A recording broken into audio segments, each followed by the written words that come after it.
Le football togolais traverse une période compliquée ces dernières années. Pas de qualification pour la CAN depuis 2017 et une absence en Coupe du Monde depuis 2006. Actuellement, les éperviers sont dans une situation compliquée pour se qualifier à la prochaine Coupe du Monde. Ils sont 4e et assez loin de la qualification. Les éliminatoires de la CAN 2025 n'ont pas encore commencé, mais il est clair que le Togo devra se battre pour satisfaire leurs supporters dévoués, toujours présents et passionnés. Heureusement, la nouvelle génération arrive avec plein de promesses. Des jeunes talents qui brillent dans les grands championnats européens. Ils sont prêts à faire passer un cap, le football togolais. Le moment est venu pour les éperviers de se réinventer. Avec Nimbombe Daré, nominé comme nouveau sélectionneur. Nimbombe Daré est le nouveau sélectionneur des éperviers du Togo. L'ancien international togolais succède à Paolo Duarte sur le banc de l'équipe nationale. Le Togo veut reconstruire quelque chose de solide. Avec ses jeunes joueurs talentueux, les supporters s'attendent à un renouveau. La nouvelle génération a beaucoup de qualité et aura pour mission d'aider leur pays à atteindre leurs ambitions. Aujourd'hui, je vous présente 10 jeunes talents togolais.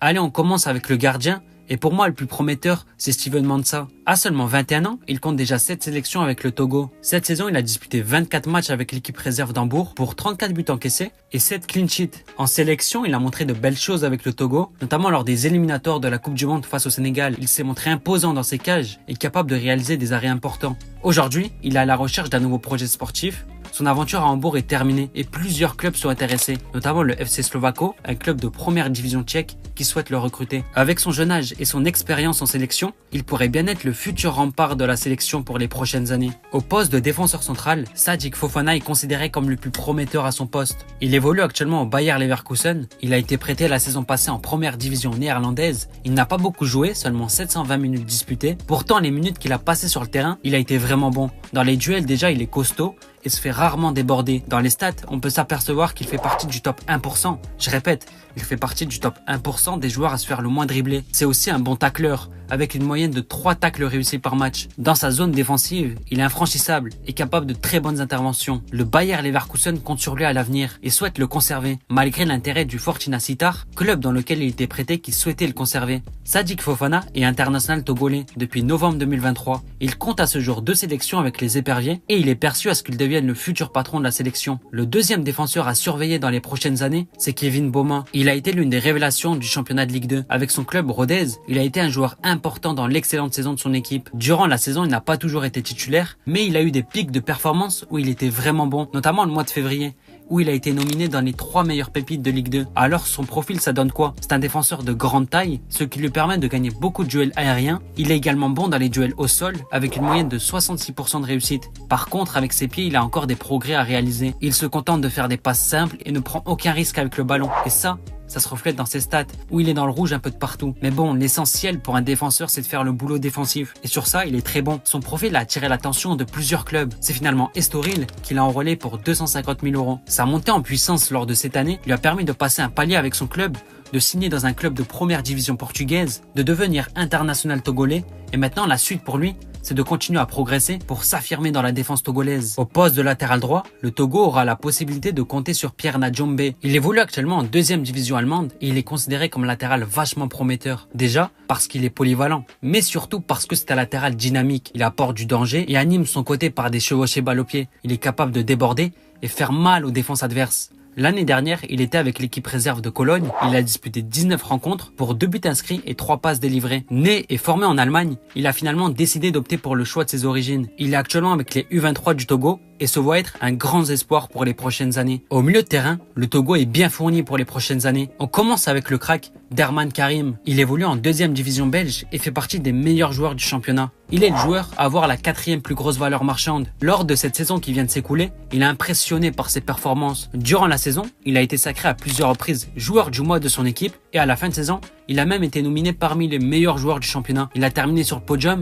Il est arrivé à la 2e place. C'est dire à quel point il a réalisé une saison de patron. Karim est un milieu de terrain qui sait tout faire, c'est-à-dire défendre efficacement en récupérant beaucoup de ballons. Il est également propre techniquement, capable de ressortir proprement sous la pression et trouver des passes vers l'avant. 2 clubs majeurs de Ligue 1 française sont intéressés par son profil. Il s'agit de Lille et du Stade Rennais qui souhaitent l'enrôler. Derman Karim a rejoint les éperviers en septembre 2022 et depuis qu'il a intégré la sélection, il réalise de grosses performances. Il est même devenu l'un des patrons de l'équipe et fera sans aucun doute partie des joueurs phares dans les prochaines années. Pour l'accompagner, Kojo Aziambe aura un rôle important dans le futur. Actuellement, il évolue au Japon. Certes, il est dans un championnat mineur, mais son talent reste indiscutable. C'est un milieu box-to-box qui se projette beaucoup vers l'avant. Il aime percuter balle au pied et faire avancer le jeu de son équipe. L'année dernière, il évolue en Ukraine. Il a disputé 15 matchs au total. Cette année, il s'est envolé pour le Japon. Avec la sélection, il est déjà important. Ça fait plusieurs fois qu'il est titulaire à chaque match et il pourrait bien faire partie des joueurs phares de la nouvelle génération. Pour dynamiser son attaque, le Togo pourra compter sur Mansour Orotagba. Il a été très performant avec son équipe en 3e division allemande, ce qui lui a valu un transfert vers un club historique du championnat allemand. Il s'agit de Cologne qui l'a recruté. C'est un attaquant redoutable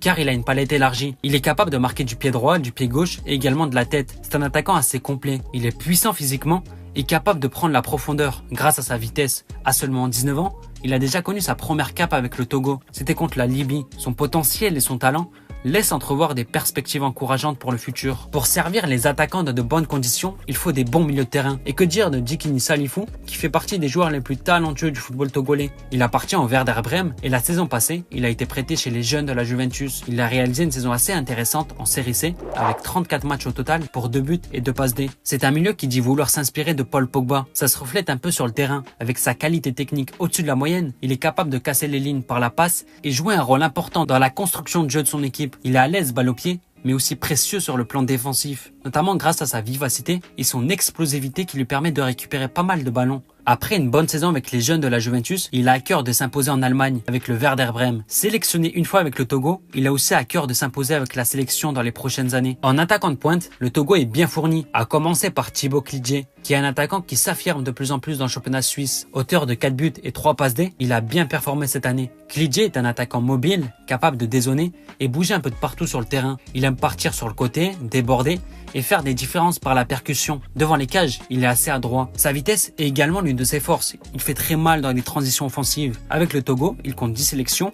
Il n'a toujours pas réussi à marquer, mais le talent, il l'a. Ce n'est qu'une question de temps avant de le voir marquer. Et enfin, le dernier talent togolais que je vous présente, c'est Kevin Danké. C'est lui le joueur phare de la nouvelle génération. À peine 23 ans, et sa carrière a déjà de la gueule. Cette saison, il a particulièrement brillé. En 29 matchs, il inscrit 24 buts et a terminé logiquement meilleur buteur du championnat belge. Il a même été à un moment de la saison le 2e meilleur buteur des 10 plus grands championnats européens. Kevin, notamment, c'est votre place dans le classement des buteurs européens. Vous êtes 2e, juste derrière Harry Kane, devant Kylian Mbappé, devant Guirassy. On a pris les 10 premiers championnats au classement européen. Vous êtes quand même à une position exceptionnelle, je ne sais pas si vous le saviez. Cela accentue son excellente saison. Danké a un profil vraiment intéressant, car il est flexible tactiquement. Il a cette possibilité-là d'être adapté à plusieurs styles de jeu. Capable à la fois de jouer dans un style de jeu de possession, notamment grâce à son physique. Il est costaud, ce qui lui permet d'être utile en tant que pivot. Il est aussi capable de jouer dans un style de jeu d'attaque rapide, notamment grâce à sa vitesse et à sa volonté de toujours aller de l'avant. C'est un joueur qui tente beaucoup. Dès qu'il a le ballon, il veut tirer. Avec une moyenne de 4 tirs par match, c'est l'un des joueurs qui tire le plus dans le championnat belge. C'est un joueur qui se crée beaucoup d'occasions. Là où Danké se distingue particulièrement, c'est dans sa capacité à finir les actions. Il ne lui en faut pas 15 000 pour les mettre au fond. C'est un attaquant qui surperforme dans les statistiques avancées. D'après les XG, il était censé marquer 24 buts. Il en a marqué 27. C'est dire à quel point il est efficace devant les cages. Maintenant, son avenir s'éloigne de plus en plus de la Belgique. C'est un peu logique après la saison qui vient de sortir. De nombreux clubs sont à ses pieds. Il y a entre autres l'AS Roma, le Bayer Leverkusen ou encore Tottenham qui sont intéressés pour le recruter. Avec le Togo, il est important. Il compte 31 sélections et il a inscrit 7 buts. Il est attendu à ce qu'il devienne l'élément majeur de la nouvelle génération togolaise. La nouvelle génération du football togolais s'annonce bouillante. Ces talents prometteurs ont tout pour rendre fière toute une nation. Leur premier objectif sera de décrocher une place pour la prochaine Coupe d'Afrique. Et sur le long terme, le Togo devra s'imposer encore plus sur le continent africain. Et pourquoi pas décrocher une qualification pour la Coupe du Monde. Le futur s'annonce brillant pour les éperviers.